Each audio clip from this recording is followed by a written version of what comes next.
সংশ্লিষ্ট কোন প্রতিষ্ঠানটিকে আপনাদের সবচাইতে বেশি উদাসীন মনে হয় আপনাদের পর্যবেক্ষণে? এটা হলো আমরা যে আমাদের যে আমাদের পর্যবেক্ষণ হলো আমরা কৃষি অধিদপ্তর যেটা আছে তারা বাজারে তাদের কোনো মুভমেন্টের নাই। তার পাশাপাশি হলো গিয়ে আপনার ওই কী বলে মৎস্য প্রাণী সম্পদ মন্ত্রণালয়। আচ্ছা, একেবারে এই দুইটি জায়গায় আপনারা সবচেয়ে বেশি নিষ্ক্রিয়তা তারা মাঠে তাদেরকে দেখতেছি না আমরা। আচ্ছা, রোজার মাঠে তারা গরুর মাংস বিক্রি করছে। এখন তো এই যে গরু এটা নিয়ে তো অনেক কথাবার্তা হচ্ছে আর কি। তারা বলছে যে গরুর মাংসের দামও তো বেশ চড়া। হ্যাঁ, তারা বলতেছে যে প্রচুর গরু আমাদের আছে, আমরা প্রস্তুত, মানে সবই কোরবানির জন্য যে চাহিদা তার অনেক বেশি অনেক গরু বসে আমাদের আছে।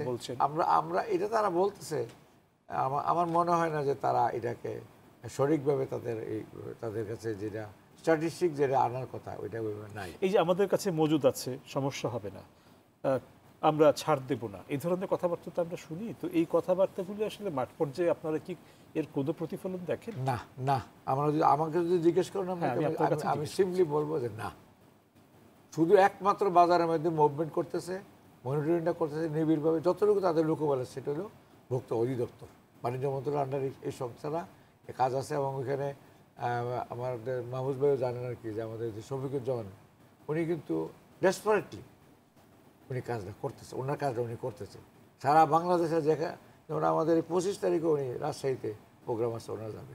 তারপরে আমাদের কুড়িগ্রাম আছে। আমি কিন্তু প্রায় 15টা এই ডিস্ট্রিক্ট ঘুরে আসছি এই বাজার আমাদের কমিটিগুলিকে মানে স্ট্রেংথেনিং করার জন্য।